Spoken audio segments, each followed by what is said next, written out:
I want you to tell me where in the musical, like stage backroom, where did the Pack-Back Bandits get you? I'd like to just assume they put us up in the catwalk. Yeah, duh. Because Gosha would probably like, no, take us to the catwalk, take us to the catwalk. I'm in my element. I'm unstoppable. So we're going to say they set you up here in the catwalk. So from above here, you can see the play. I'm going to do a paint the scene quickly with all three of you, because if you are also up here as well. So I want everyone to describe one way in which this musical kind of has the fake nice facade. Think of like the fake nice people you know. Like Sochi's whole deal is that she seems to be nice, but really she's just selfish and only cares about herself. How does this stage, the setting, the cast, anything about basically what you can see here, or even other aspects of the stage that you can't see, reflects that? That's a hard one, yeah. How can a play be fake nice? That's the whole point of a play. There's a lot of just garbage in the way, like literal old pizza boxes just pushed off into the wings, kind of piled up, out of view of the public, but also not taken out, not thrown away. I love that because this stage was made yesterday, and yet they've acquired so many pizza boxes. I got one. You know the meme or the clip from The Simpsons where like Homer looks skinny, it's just all his fat, it's just like clipped on the back? Yeah. So what I'm imagining is it's like the front looks immaculate, but the back is just a world full of OSHA violation. I was thinking like the decor is just extremely gaudy. Like there's lots of very bright colors that are clashing, and it's like clearly whoever painted this set has no knowledge of color theory. They just threw together all of the brightest colors and pinks and purples and light blues, and it just all clashes and it's ugly as hell. I feel like Sasha would be complaining about that to you the whole time. How do you know Gosha is not a man of taste or a cult of taste? Yeah, so we'll say the two of you are just complaining about the stage to each other. Meanwhile, Oset is with you, If. He is draped over the banisters. He's got his long coat at this point is so cut and disheveled that it's basically a cape. So from a distance, he'd look cool like Batman, but up close, he just looks even more sad. Like he is wearing slippers. And he's gonna say, so how exactly does this relate to saving Sammy? Oh, what a question. It's almost as if you don't trust what we're doing here. I don't like that. No, I trust, and he is going to pick up the card. He's actually going to pick up a deck of them, 7 of them exactly, all of which you can see are now shining brighter, ever since you, we'll say, communed with them off camera. Legendary Necromon don't actually exist, so how do you expect me to catch 7 of them? Set. Oh, honey darling, they do exist. And we're going to get them. And you're going to stop questioning every little decision, okay, sweetie? He frowns, and he looks at you, Sasha and Gosha. I'm going to say you notice him, and he chooses not to ask Elizabeth Thorne about them because he was told not to ask any more questions.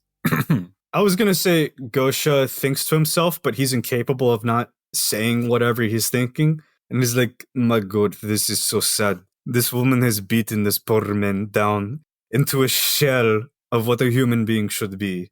Well, sometimes things happen. In Zarya, this never happens. People just die in the streets from famine. Very true. I say we go back to the good old days, where if you're not dying of famine in the fields, you're in the cities, and you're dying because a terrorist bombed a cafe. What? No. What? My father died in a terrorist bombing. Okay. You think it's not good enough for you? I ignore that, and I walk straight up to the two. Let me see if I notice any bad construction on the way. Can I roll anything for that? Yeah. Roll me. As a good worker, he has a sixth sense for workplace safety violations. You know what? I'm not going to have you roll. Yeah, there's so much. Has anyone here seen Squid Game? No. Yeah. Well, this will be to you, Brendan. You know the game where it's like you can walk on one platform and it'll break and the other one is safe? Yeah, on the glass. Yeah, that's what you're doing. Okay, so yeah. It's just guesswork to know which one will collapse. Yeah, like Sasha's just using his saber, just like tapping it really hard to keep going in front of him. Down beneath you, someone is like, oh boy, I got the world's biggest bag of popcorn. I'm not going to be happy until I eat this whole... Oh! Instant dead. They come back as a ghost, which is someone with unfinished business. They go to paw into the popcorn, but because ghosts are sometimes translucent, their hand just goes straight through. It just passes through the popcorn. It's the saddest story I've ever heard. And there we go. Sasha caused another death. Yeah, there we go. See, you got your murder fill for the day. Did I get my gun back, by the way? Yeah, they gave you your gun back. Okay, cool. Gus is just like, my god, this place is a dump. Look at this shoddy construction. You could breathe on this and it will fall over. And he like blows on it. And there's just like a Rube Goldberg chain of events where like a spotlight just wiggles for a bit, then it hangs like Wile E. Coyote running off a cliff. You can decide the fate of the person below that. Odds it's good, evens it's bad. They're fine. Define good and bad. They're not dead, and instead they have a cool new hat. Yeah, Sasha goes up, finally makes it up to the pair of people. Just goes, oh, hello there, comrades. Are you workers here? Or do you... No autographs at this time. I'm sorry. Danger! Foe! I shall... That... Oset immediately goes back to his thing and then trips on something. And you know what? I'm just gonna have him trip and fall and is just dangling above the stage. Can I pull him up? Yeah. Don't pull him up. You're just going to teach him the wrong sorts of lessons. Do you know how many times this person has been dangling in the limited amount of time we've been working together? It's shameful. He can make it up on his own.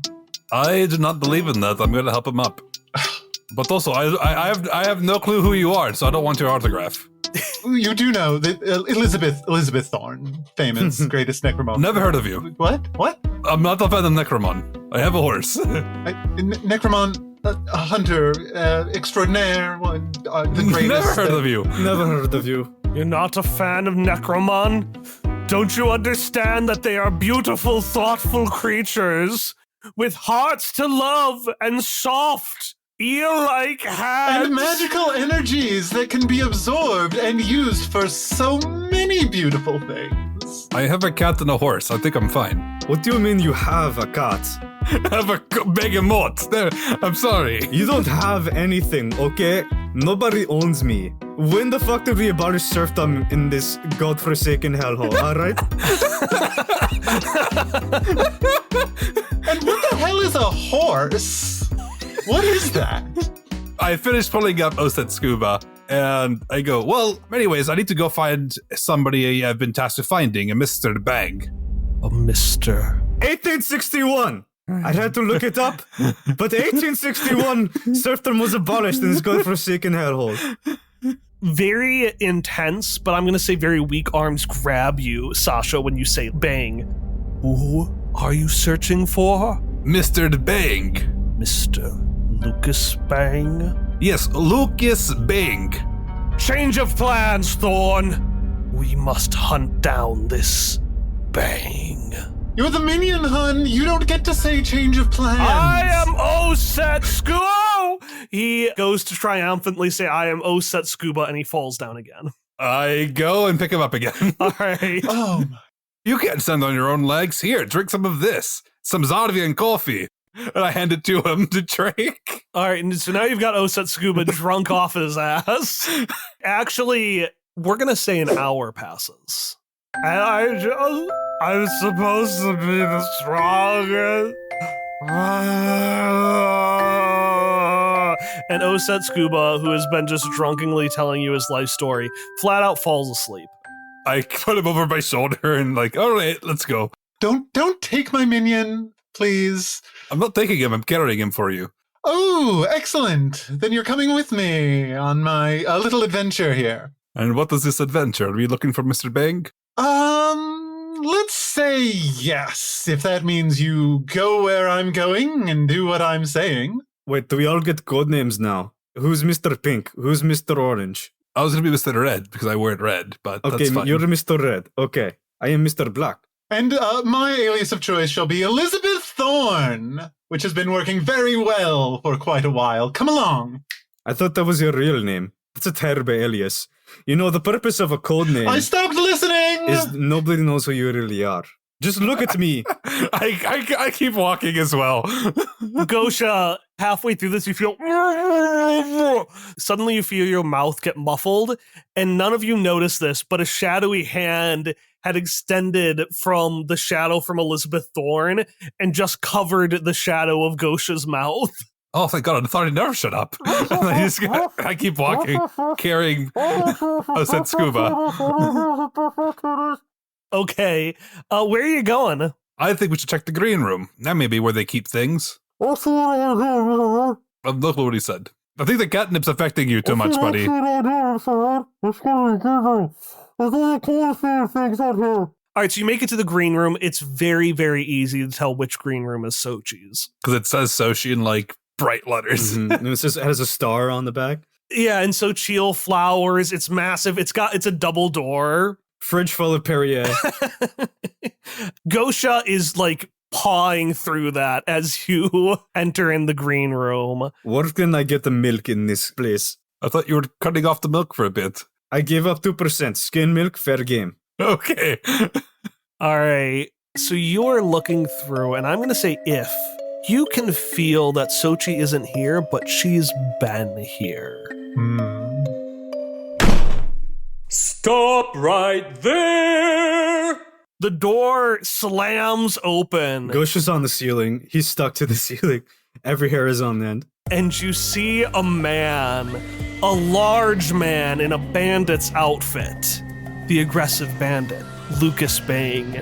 And he yells at you in a voice that I'm going to say you don't know because you don't know who this is, but if you can tell, a voice that is not his own.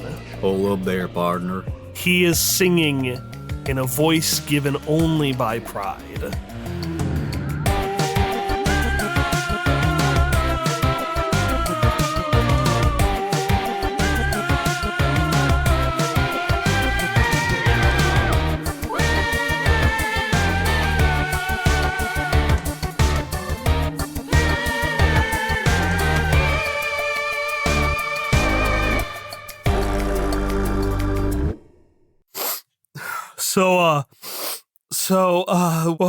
So what's his deal?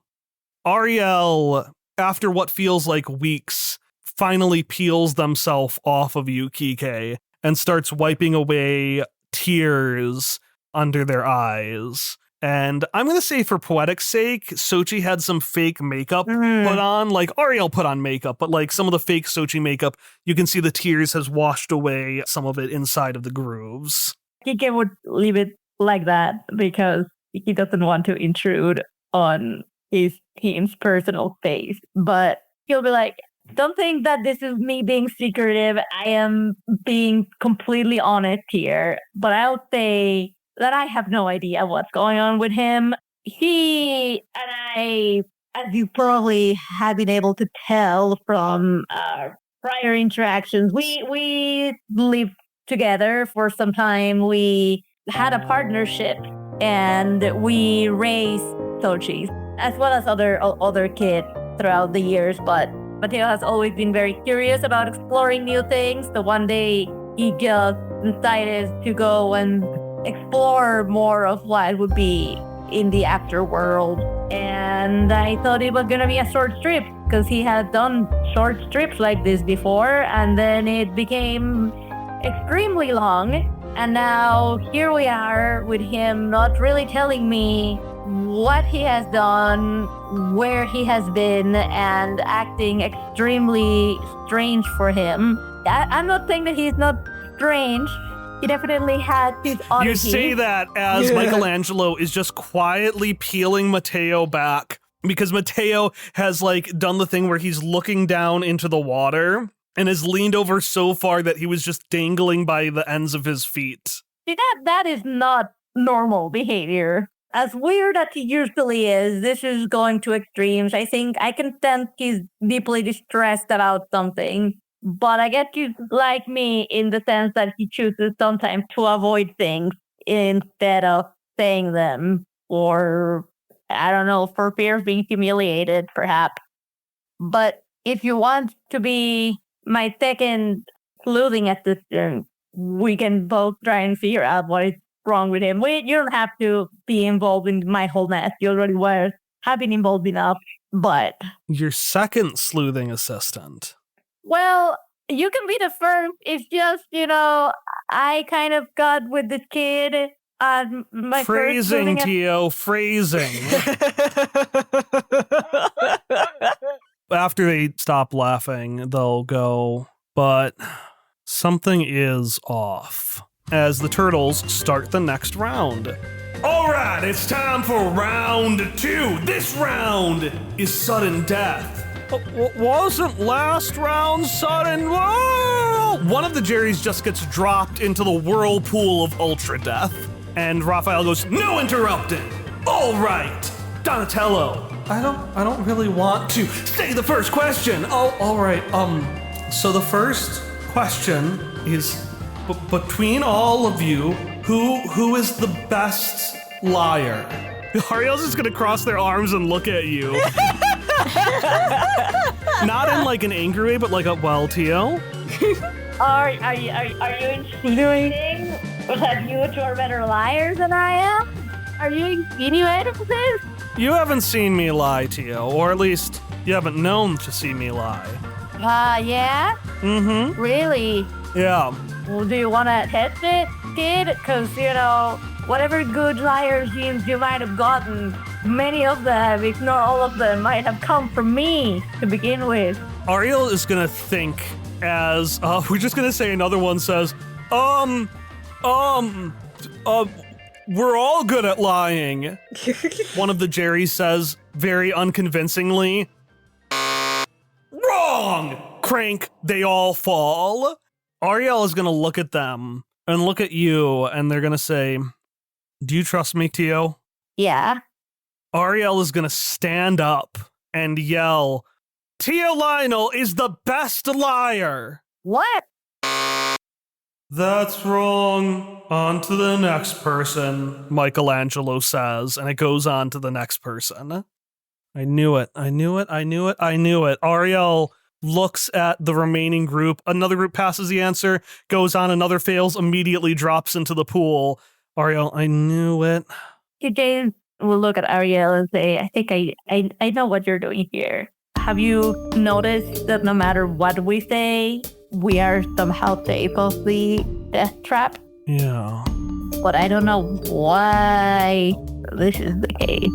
You knew this guy, right? And Ariel is actually going to point to, we'll say there's a little bust of Midas or something. Yeah, I met him one time. That's actually how I met him, and he'll just point at Matteo. A minor blip in the many adventures your uncle has had.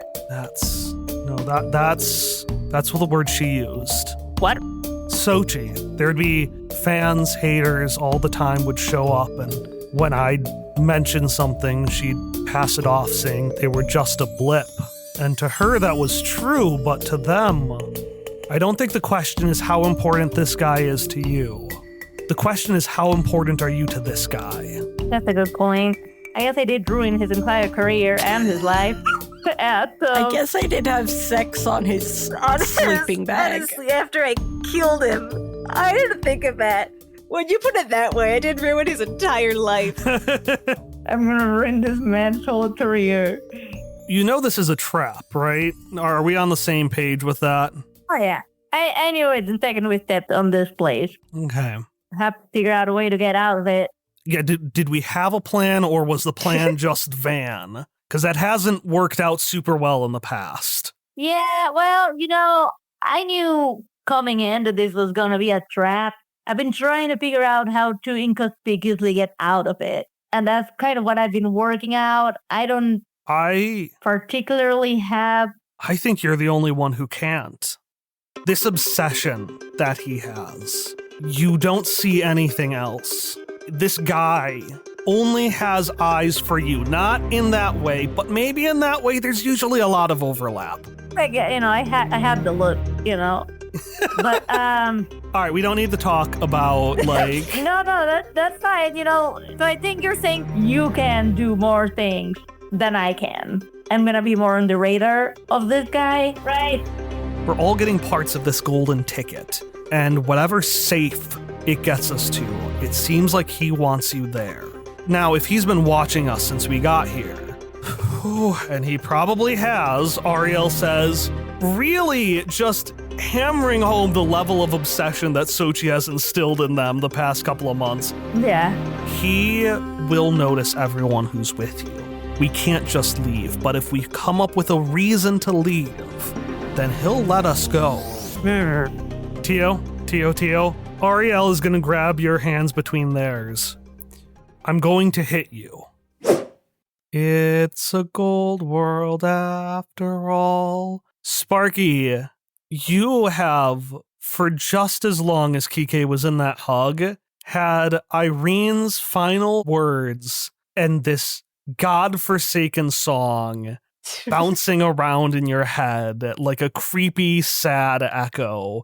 I don't want to know your response because I feel like this is like the anime thing of like before doing a punch, they analyze all the moves. Yeah. I feel like that sentence warrants an anime style like, what the fuck? But instead of in the anime where it covers, 2 seconds worth of time, however long you spend monologuing will be as long as Sparky's just sitting there staring. What does she mean? Are good people not visible? Who made that rule? Is that a rule? Do I know that? I don't know the rules of death very well. I guess maybe there's something about it when you're invisible when you die, but I don't know. I haven't looked into it. What am I, a reporter on ghosts? I kind of am, actually. I was for a while. But I don't remember that. But why would she think that? I don't understand.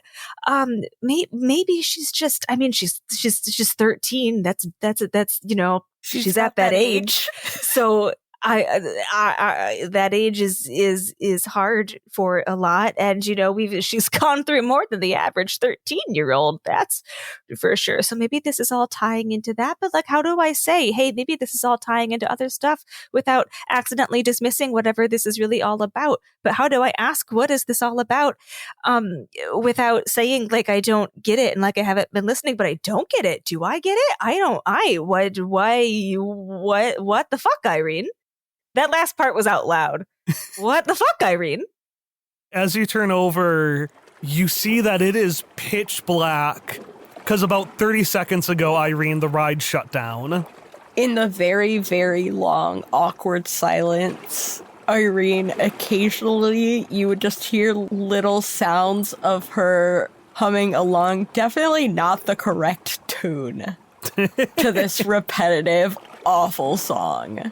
And picking at one of her cuticles. It's a gold world after.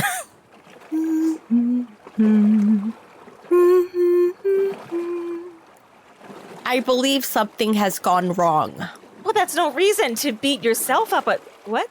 Irene gestures to all of it. Oh. Well, that's not good.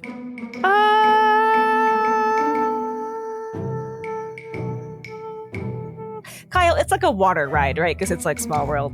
Yeah. So have we stopped moving in addition to the lights going out? Yeah. Can I reach down and touch what I assume it's golden liquid? It's going to turn me gold? I don't give a shit. No, it's piss. We made that joke. I just forgot about it. Well, then I don't want to touch it. No, it's too late. Your hands are covered with piss. No, I forgot that it was that. I wanted to... No, that's not fair. I activate wild magic. All right, so you snap your piss hand. No, I didn't. touch it because I forgot. Roll me 2d6 and then 1d20. Okay. I got a 9. Okay, so it's going to be a mixed success. Yeah. And then 1d20. 5. So what is your goal here when you use your wild magic? I don't know. It's just a reaction because my hand was covered in piss and I forgot that it was piss. So I just like react. All right, so give me one benefit that happens from you spontaneously casting memory manipulation. I forget that my hand touched piss. So we're right back where we started. So we're sitting there and then Sparky repeats, "What the fuck, Irene?" We have more pressing matters, Sparky Malarkey. Are you sure? Because yours sounded pretty pressing. No. Nothing is pressing. It's dark right now, right? Yeah, you can't see shit. Can't see shit? Well, okay, so Irene, you know how like you can't I'm reaching out to touch Irene with the hand I don't remember. And I'm like, you see how you don't see me, but like I'm still here and we're still talking and I'm still very much a part of this experience that we are experiencing together. Like you don't always have to see, like not being able to see Please do not touch me, Sparky Malarkey. Well, I can't see you, so I have to. And you can't see me. This is how you know I'm there. You know, this is how like you know. And that's when you finally feel that your hand is wet. What'd you make my hand wet? Your hand was already wet when you put it on my face. What do you mean? I didn't do that. Irene, we're dodging the issue here. The you know what I'm saying is very meaningful. See how even though you can't, it's not. There's no inherent. I'm still here even though you can't see me. You're still there even if we can't see you because you've touched so many people in your life, but in like a not weird way, In like not when my hands are wet. Work with me, kid. Work with me. I don't know how to work with people.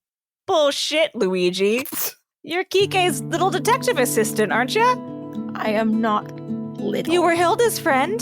You're with me on this ride. You're friends with Ariel. You were in the duel club. Ariel does not like me anymore. You've got this. I don't believe that one. Ariel's been through a whole thing. I don't think that means Ariel doesn't like you. And like, what about Juniper? Juniper hangs out with you all the time. Irene is really happy that Sparky can't see the 1,000-yard stare into darkness that she begins to do as soon as Juniper comes up.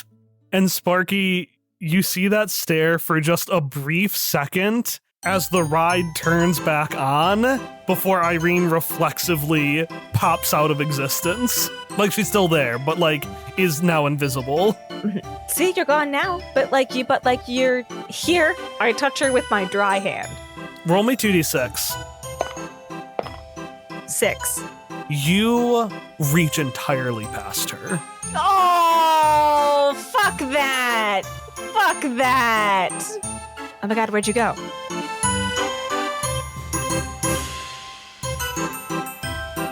Announcement break, which has the 3 things we do normally. The first part is to thank the 3 special guest stars that came on at the beginning of the episode and the special vocalist for Lucas Bing, one Jim Decker, or as I like to call him, Dad, because he's my father. Second thing we have to do, ads. And finally, just like with the last couple of weeks, I want to encourage you, if you've been having a lot of fun with Quest Friends, to check out our Patreon. We have a big episode with a lot of voice actors coming up in the next couple months, and I'm going to be honest, I could really use the money. That being said, not everything is paywalled. For example, we just released some video outtakes from our 4th of July holiday special, and all you need to do to enjoy those is to sign up as a free follower on our Patreon. And in exchange for that free follow, you will get 17 minutes of shenanigans like this one. This was going to be a standalone adventure exploring the nature of wraiths and the fuck-up 4th of July. Instead, you summoned the main antagonist of the entire campaign and trapped her in a pickle jar. I'm literally obsessed with Phil. I think I peaked here. I don't know where to go from here. I think you won podcasts. All right, that's all I've got for you this week. Let's get back to the episode. And again, if you'd like additional short stories, podcasts, or behind-the-scenes insights, you can check them out at patreon.com/questfriends. I'll see you there.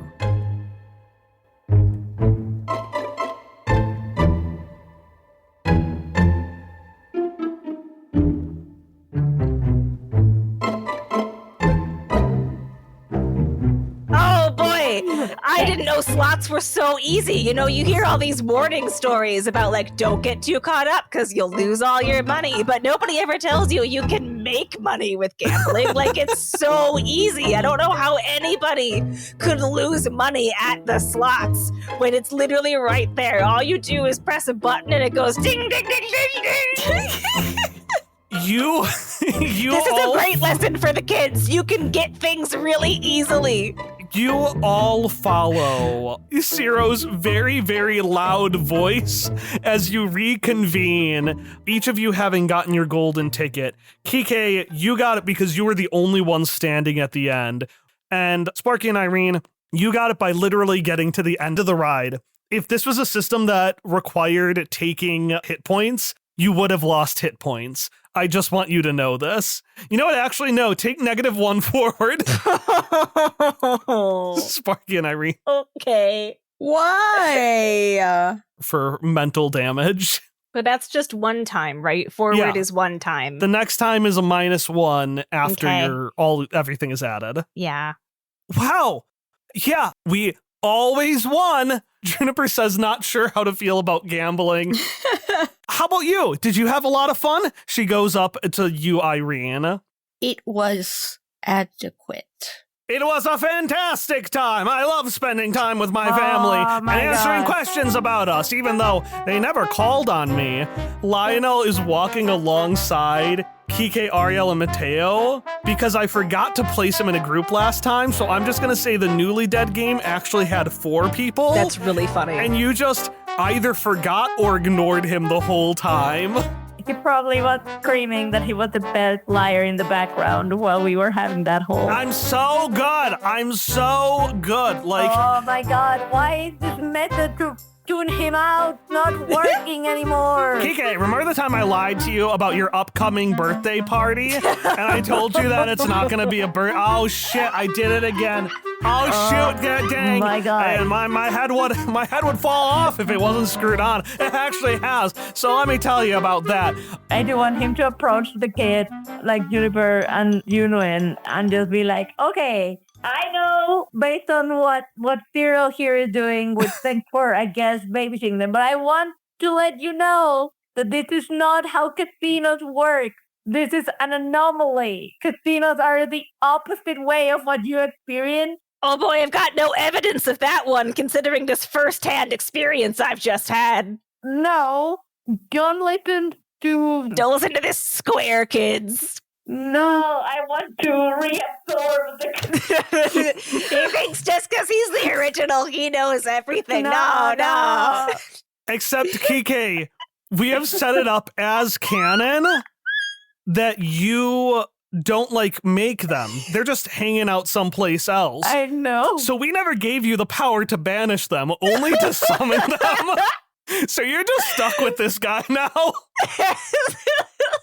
Well, this was there's a lot of parts in my life that I am not particularly proud of, and this is one of them. I am sorry to tell you this. So, kids, don't gamble in real casinos. Mm-hmm. Well, Kike's right on this one, because you can't until you're 21. And if you gamble one time and then you lose, then you'll know I was right.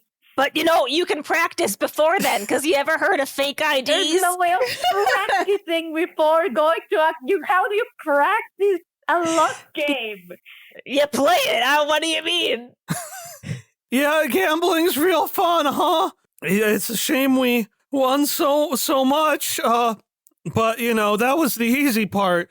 You guys, it's totally understandable if you guys didn't get your tickets, Flick says from within the ball. I love Flick so much. But we all got our ticket, Flick. Oh, I don't know what you mean by that. Flick, this is just really unbecoming. I'm in a ball. I don't know how becoming I can be. Yeah, and you're all and you just keep going down. You're not starting off strong. Yeah. I guess my therapist never told me how related being in a ball would be to becoming, but he's also Midas. Anyways, so I guess we can go to the safe, right? Yeah, let's go to the safe. Yeah. Air quote. Safe. I'm gonna throw up. All right, so you're gonna make your way to the safe. The safe. The safe. The safe. Okay, the safe. Now, I could describe this, but if you want a full description of the room that you're going to see, just go back to the Kike and Mateo flashback session, the second half, because inside is a perfect replica, a perfect golden replica of the safe where Midas died. And I'm talking about the whole bank. It's got the tools, it's got the locked door, it's got the sleeping bag. That was my follow-up. And up in the top, hanging from the ceiling, is a giant golden safe.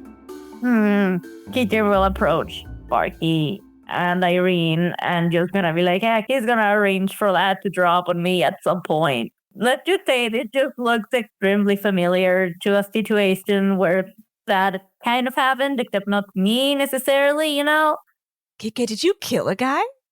Please, killing a... Well, Kike will probably not say that. He was saying like an A guy. I'm glad that you and I are making the exact same joke at the same time. A guy? No. Guys? Yes. Okay, so you think the safe is meant for you? Yeah. Okay, so maybe you just don't walk underneath it. Well, it's safe. No, it's perfectly safe. Yeah, the safe is meant for you because it's safe, So you are clearly in on it. You could go to better things than being in the convoluted plan. Like, roll me convince somebody with heart. I rolled an 8. An 8. But because I think that makes success. I think I might use my full success on this one. Okay, so how has your years with Flick helped you convince him to turncoat? Well, I don't know if it's like my years with Flick, but I think it's more like his conversations with like Ariel and stuff. There's like been like, look, I've been in tough spots before where, I've been kind of afraid of breaking out of the expected role that I was given, but in the long run, that is not healthy. And like having Midas as your therapist is not healthy.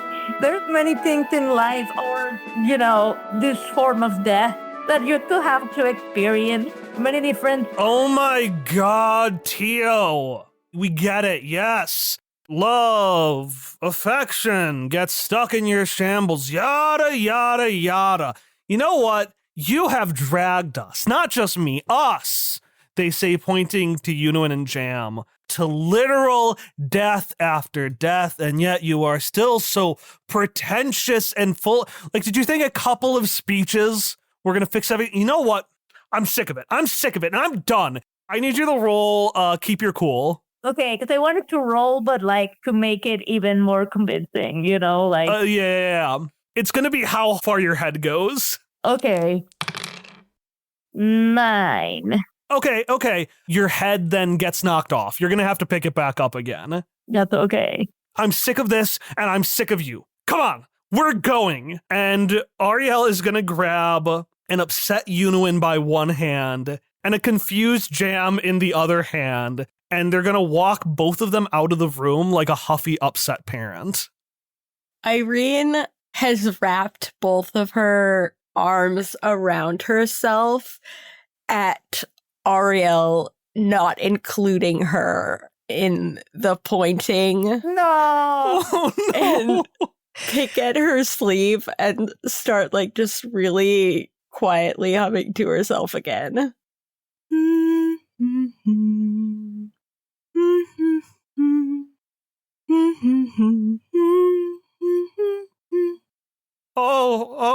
Geez, Kike, that seemed a bit harsh. I thought your words were pretty nice.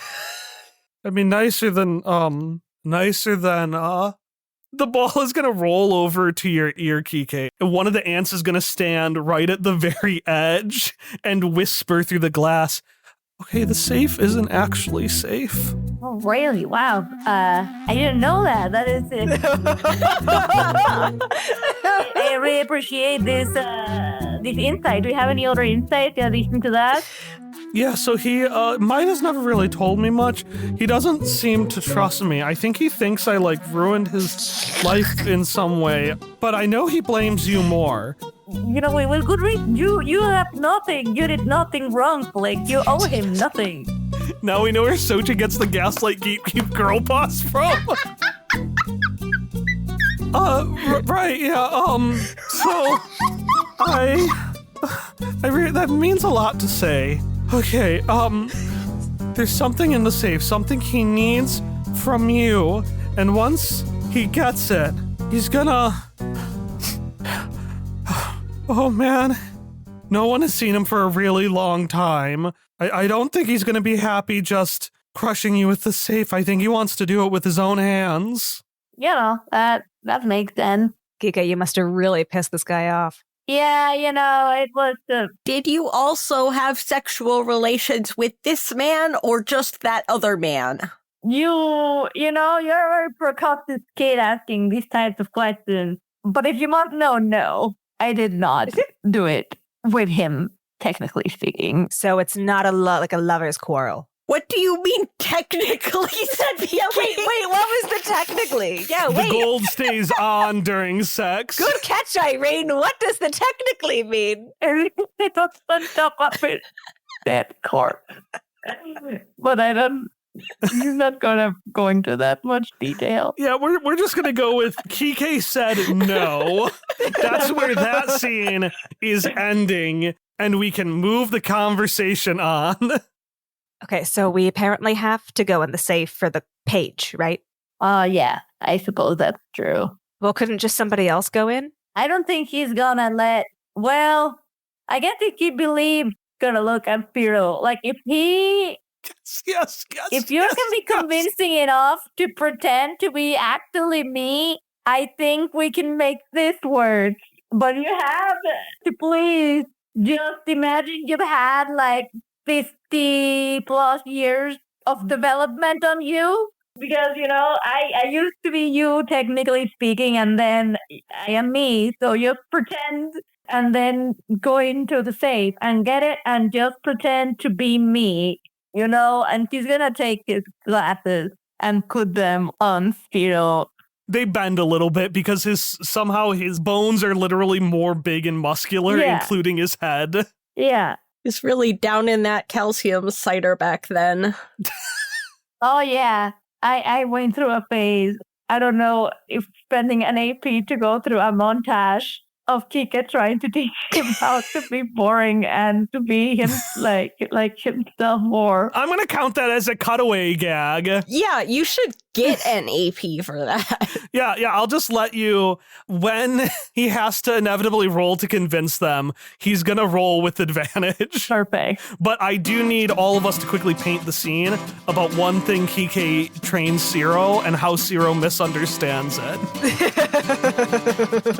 I think Kike will try to explain the principles of alchemy to Spiro. Those are things that he learned later in life. Before he used to be a bit of a jock but didn't enjoy books or science as much. So he's trying to accelerate the process so that he learns to love science and nerd stuff. In that case, mine is going to be, because I got inspired by that, you're going to give him a book to read, and he's going to do the thing that Gaston does in the beginning of Beauty and the Beast, where he holds the book upside down in confusion and disdain. Where are the pictures? Flick, really wanting to be helpful, joins in on trying to teach about alchemy, and somehow Zero ends up with a different school of thought in alchemy than Kike has. Oh, you can totally just make gold. It's called gambling. You somehow learned the math done with Roman numerals instead of the easier math. Yeah, so X means 10, right? No, X is a variable. It means we don't know what it is. Yeah, it's a variable 10. But this montage goes really well, and you're suited up. Flick feels his nervous sounds have a little more energy.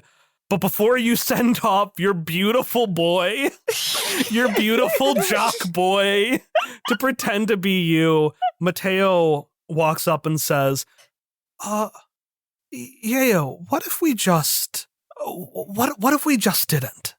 Wait, I really need to know what is going on with you. I know there's something you're trying to avoid by not getting that paid and by not getting into that safe and by jumping into the river.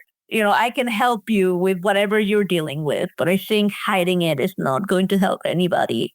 And I know because I did the same thing, but in the end, it's not healthy. Right. Yes, of course. He's going to put a hand on his shoulder. I don't know what you're going through, but we'll get through this together. Mateo is going to hold your hand on his shoulder with his hand, and he's going to say, I've been wanting to ask you just to make sure that no matter what we find out, that everything between us stays the same, but I suppose, he says looking up at you, it's a little late for that part already. I think we can make it work.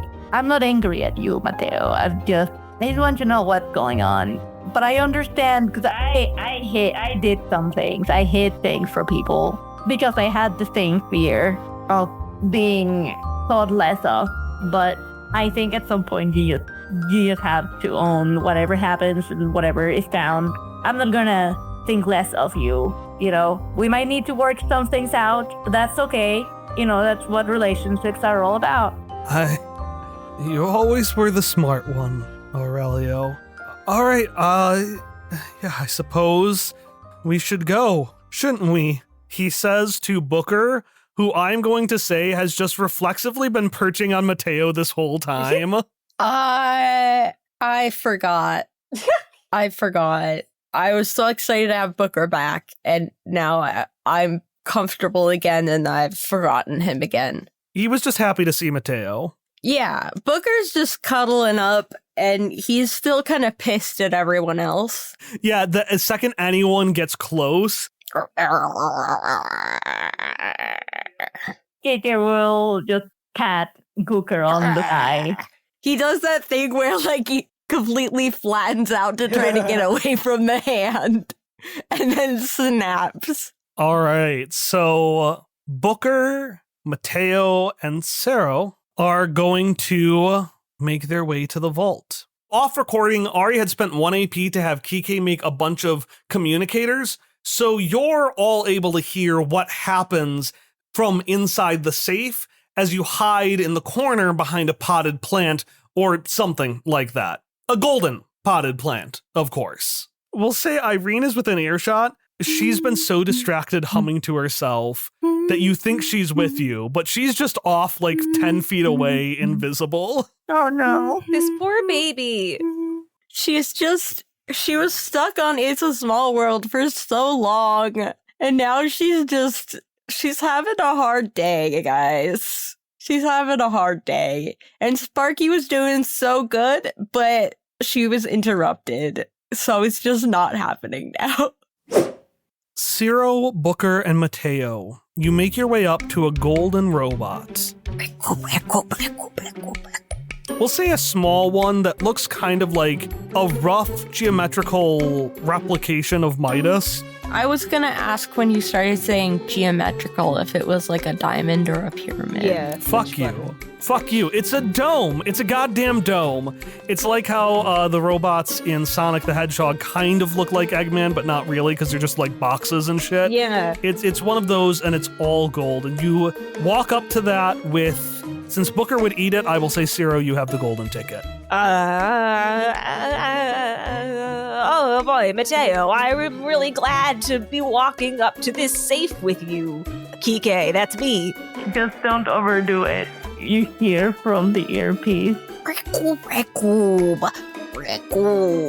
Booker is going to say, trying to communicate. No, he can talk to you. He's a necromon too. He can understand you. Oh shit, yeah. We can understand each other. Yeah. So just give me what did he say? Yeah, Booker communicates that he is not the problem here, and Kike should have specifically addressed his clone. Booker is a professional, and he could probably just climb up a wall, right? And he'll start trying to climb up the wall. Zero doesn't translate any of this to Kike. Yeah, he says I'm doing great. Okay. So, how am I doing at climbing up the wall? I'm gonna say Mateo grabs you and pulls you back. I kick my little legs. He doesn't seem to remember you well, but he has like the reflexive memory of like how to hold you out so that you can't get away, and he is a pro. He is a pro.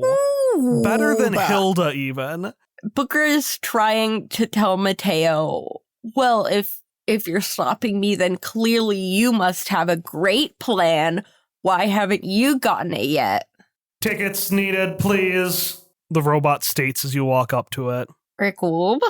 Right here. I have a ticket for me, Kike. Okay, that's gonna be a 10. Affirmative. Nom, nom, nom, nom, nom, nom. It says it's like a nutcracker. Its golden teeth just eat the ticket as it goes down. Ricoob. And I will say the whole thing flattens out into a golden disc for you to stand on. Oh wow, that's some really nifty technology. As an alchemist, I am bewildered. Ricoob. Booker says, saying, you should say, as an alchemist, I am not bewildered. Or I would be if I wasn't such a good alchemist. Ricoob. Booker approves. Kike approves of that second part. Zero winning friends wherever he goes. Mateo's just gonna pat you on the back like, great job. And he's gonna give you a thumbs up, but his eyes are gonna turn to actual Kike in a kind of nervous like thumbs up. So you get on the disc and it floats. We're gonna say it doesn't float up. It's been molding. So we'll say it shrinks a little bit as part of it goes into the center column that pushes down, causing you to elevate up. And you eventually end up at the safe, which opens up for you to enter.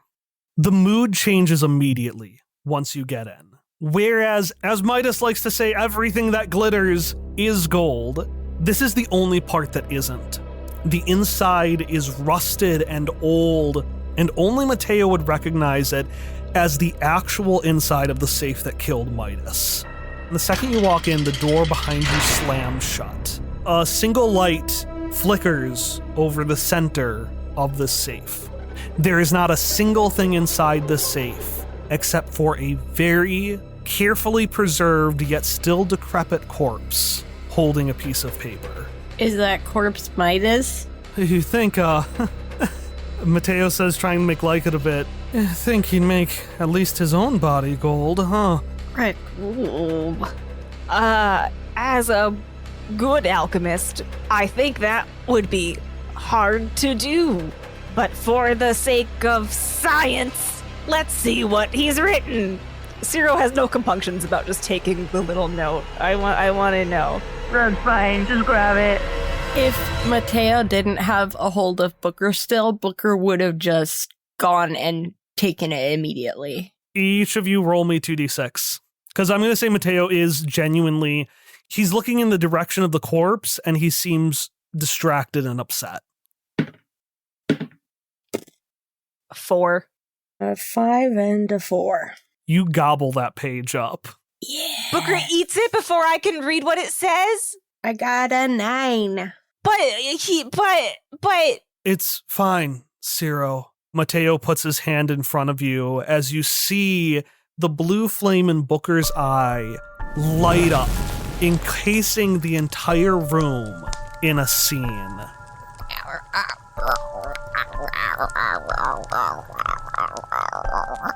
Those aren't the kind of pages you read.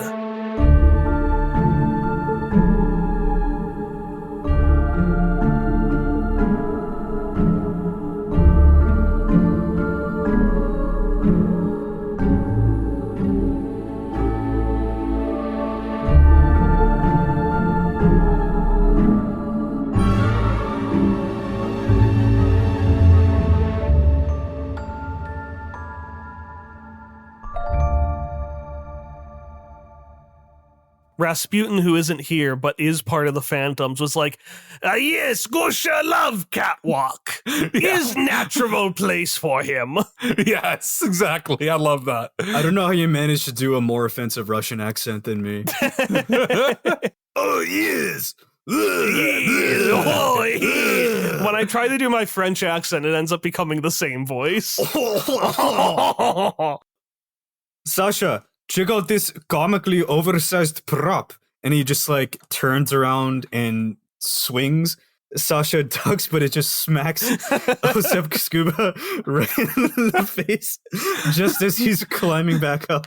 We're going to assume that as you do what you do, he is falling every 5 seconds. But what are you going to do? I have an announcement.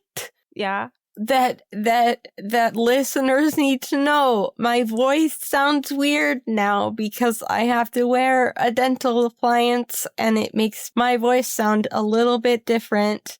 So if I sound weird, that's why. I thought you were sick. I thought you just had a cough or a cold. Yeah, me too. I thought you were sick. I also have a cold. Oh, well, that's a bummer. But I also have my appliance in, and I didn't think about that, but I probably sound off for multiple reasons. Oh, I'm sorry, Emily. You should maybe tell people, Kyle. Okay. That's how I'm getting the voice into, oh, geez, Rick. Oh, geez, Rick. My life is in shambles. Yeah, no, it's just a terrible Morty impression. That's how I get into the voice. And I thought, how funny would it be if I just kept in an oh, geez? I've only seen like 2 episodes. And yeah. If you want one extra detail, I'll give it to you. Is it the Necromon essence? Because isn't Kike particularly, Kike, no. The key clones, yes. I almost very early on, I thought, what if Kike's a Necromon? But then I was like, I can't have our one Mexican character not even be human. So I was like, I'm going to cut that. But that was a potential plot thread. No, the key clones are Necromon. Kike himself is safe except for the extra arm. That is technically a Necromon. Also, Zero is still here. You couldn't get rid of him. Right. Oh boy, this gold is almost like what I won at the slot.